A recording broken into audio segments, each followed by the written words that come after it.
Vlogsters. Let me get my headphones in, Vlogsters.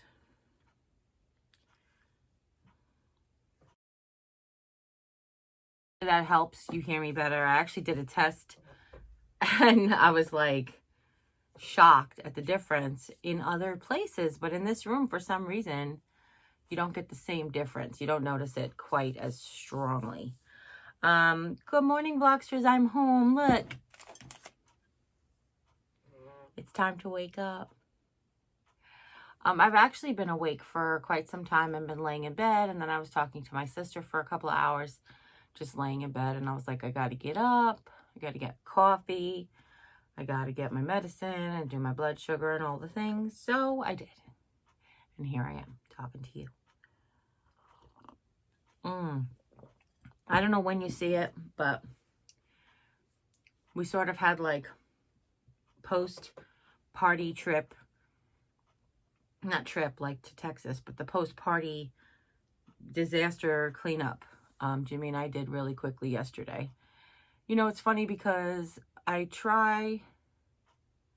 try really hard to like organize the chaos so it's not chaos, but then he'll like just want to come in and do like his haphazard thing and make it chaos.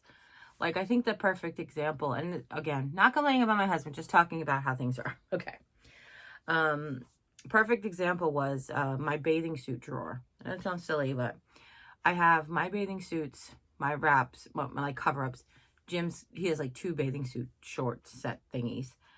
And then in the other side of the drawer, I have like, because I have 2 pairs of jeans that I don't hang up. That you never see me wear jeans, right? They're just for like occasions, like cowboy night or whatever. That's not true, but that's a whole nother story. I have 2 pairs of jeans and then like some longer, like lingerie type things that I don't hang up anymore because they drag on the floor in the section that I have my lingerie, whatever. So when I came home and I went to put my bathing suits away, it looked like a bomb had gone off in like the best little whorehouse in Texas. Like, it's the only thing I could think of, because there were like jeans, and then there were like lacy things, and then there were like bathing suit tops and bikini bottoms. I don't know what the heck happened. And of course, it's in a place where, so like the bottom of my dresser, you have to contend with my nightstand, which is why we put like the rare items in there, because we don't access it that often. So when I went to go clean it, I was like, oh no. I was like, I can't do this. I can't even fit in the little corner. So then I asked him, I was like, could you help me fix this bottom drawer? He takes my bathing suit and he shoves it in the drawer. I was like, listen, I love you. Please, can we just fix the bottom drawer? He's like, but look at it. I was like, it didn't look like that when I left. And I know you found your bathing suit. I'm glad you found your bathing suit. But can we just fix it real quick, please? So it was a lot of that yesterday. Jim started this new eating plan, lifestyle changes that he made. And he wanted to incorporate them into our lives when I came home. So he wanted to get a little bit of established system going for himself. And then when I came home, I would just join in on the system. And I have been totally on board. But there's something I said to him. I said, does just my presence make you like scattered? He gets stuck in the, okay, so let's just say this way. Jim, over the years, started to feel like I was treating him a certain way.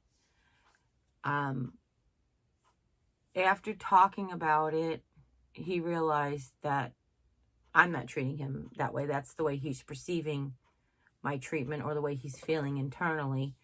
And this is how he's externally showing it. So basically, like, I'm a housewife, his wife. Jim, did you take your medicine this morning? That's what you do when you get older, and you remind your husband to take his medicine so that his cholesterol doesn't give him a stroke. I don't think that that's out of the ordinary. I don't think that that's extraordinary. I think that that's just what you do when you care for somebody. Did you take your medicine this morning? So that to him he was perceiving those kinds of things as like I was trying to control him and tell him what to do. And I wasn't. None of the above. I have no interest in controlling my husband. I've mentioned this 1,000 times in this vlog. I have enough work controlling myself, and I can't even do that very well. What makes anybody think that I want to control anyone else? I have no interest whatsoever. So that being said, it took a lot of, I want to say, reprogramming. I don't even know how he got to the level where he felt like I was trying to control everything. Like, I really didn't, like, sometimes you get someplace and you're like, oh, I can see like by their past or by their way their parents are or whatever, like you can see why a person could take what you've given them and twist it into something else. But I really just don't even know. Like, I might have an idea, but it's hard to know because I never met his dad. I only just know his mom. But I don't know, like, it's like, Jim, I don't know how you got here. And I know there are some other outside forces. Like, I have family members that feel that they're being controlled by, like, my family members, and then have put, like, earworms, you know, like, they're just trying to control you. I'm like, well, I really don't have any interest in controlling anybody but myself, but thanks. And I'm not even doing a great job doing that, kind of thing. So, I think the way I put it was I don't try to control anyone. I try to control the situations that I'm in that affect, like, for a perfect example, like, when I load the dishwasher, I try to control how I load the dishwasher. I don't control how you load the dishwasher. If I decide to reload the dishwasher after you loaded the dishwasher, that's not a dig on you. That's just I'm having control over this the way it is right now. So it's like, you know, I didn't mean to slight you, but if it's just like I'm here and I'm willing to do it, whatever. And maybe that's how it's perceived. I don't know. And it's not like over the years. It's really funny because I don't like I told you so's. I don't like that statement. Don't like that phrase that I told you so. However, being a teacher for so long and trying to point out consequences to the individual. So, like, if you teach an individual something and you tell them that there will be consequences for their actions, and I don't mean like in the negative sense, like even if it's the consequence of when you work with like the type of work that I did, or the type of work that's like any kind of therapy, like occupational therapy, rehabilitation, therapy, whatever it is. Consequences is the results of your action. So if I teach you to brush your teeth properly, the consequence will be that you'll have clean teeth and no cavities, sort of thing. So consequences aren't always bad. They just have taken on a negative connotation in many people's minds. So I've gotten into the thing where I'll point out, like, I suggested doing something a certain way. I'll tell you why I choose to do that way. And then you won't take my advice, which is fine, every individual to themselves. Then you'll complain about your results not being as efficient or effective as the results that I've given you. So it's really hard to, like, not be like, I told you so. But you could just, you know, it's easier to just say, like, if you're interested in learning more about the way that I do it, you may find different results next time, or whatever it is. Like, it's really hard to not just be like, I told you so. That's why I do it that way. That's probably the thing that comes out the most. To be like, that's why I do it the way I do it, hon. I don't do it the way I do it because I'm a control freak. I do it the way I do it because it's easier at the end. Like, the end results are easier. And I know this is going to sound dumb that I keep coming back to the dishwasher, but it's a good example because I know that a lot of us have our certain ways we like to load the dishwasher for whatever reason. Some people like to load the dishwasher the way they like to load the dishwasher because it makes things cleaner. It's more efficient. You can fit more stuff in there. You can use less water, use less soap, whatever it is. For me, I like to load the dishwasher so it's easier for me to unload the dishwasher.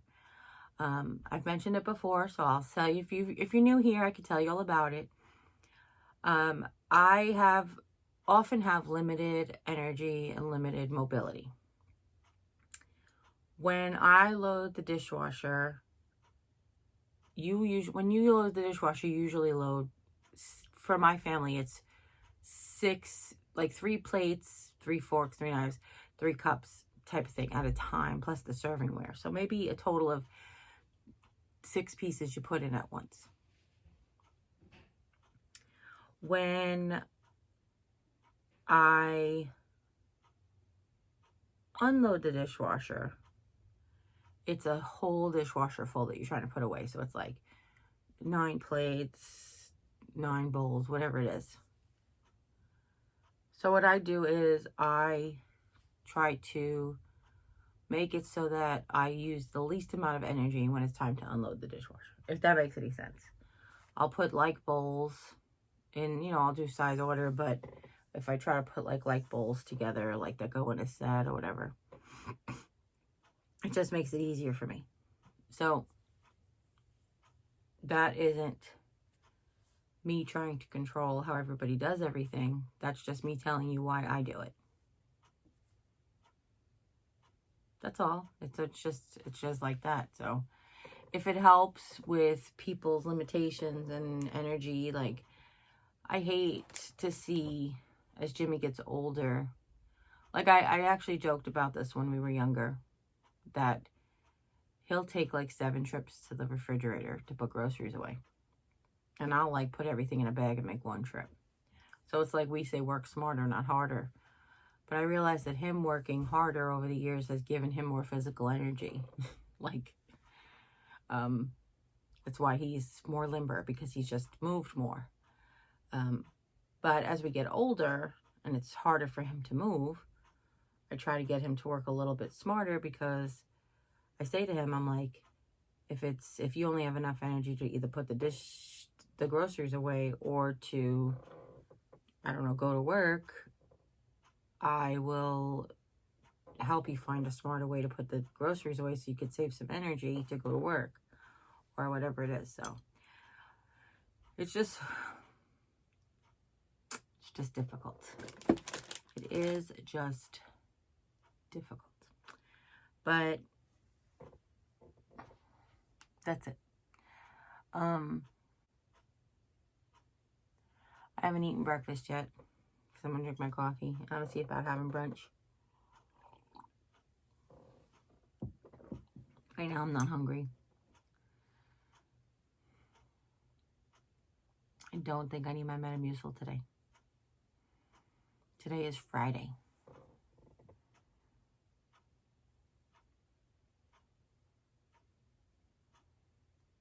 I don't know what's happening. I just got lost in thought. I got 100% lost in thought. So we did clean up in here. We have a little bit more to do. I want to run the vacuum. And then we're going to unpack the car from all the stuff that we bought while we were away.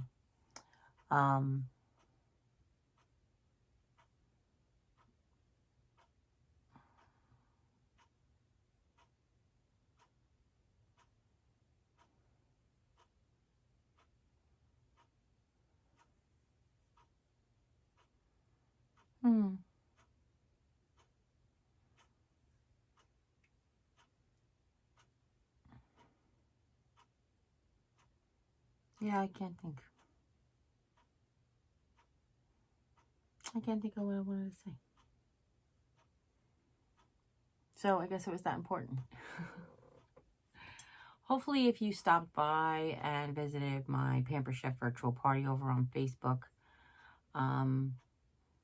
if you're interested in booking a party, Rochelle is really the way to go. She's just so fun and engaging. Like, the whole week has just been like games and challenges and prizes, and it's just been like so much fun. When we can't all be together, it's the best way, I think, to basically do this while we have to be apart. So hopefully everybody's hanging in there. Hopefully everybody's doing well. I miss you guys. Last thing I want to talk to you really quick is that Monday is my next eye shot appointment. So we'll see how that goes. Jimmy's going to drive home from Columbia the first time. So I told him it's just forcing his hand to do stuff is probably sometimes the only way to actually get it done. So he has the ability. He doesn't have the courage. But I think there's like, what movie was that? Oh, We Bought a Zoo. It only takes 20 seconds of courage. Because then you're doing it and then you just finish doing it. Like kind of thing. So we'll see. But I love you guys. I can't wait to get back to to start my autumn DIYs. I'm really excited about that. So, as always, you take care. God bless. I'll see you next time. Bye.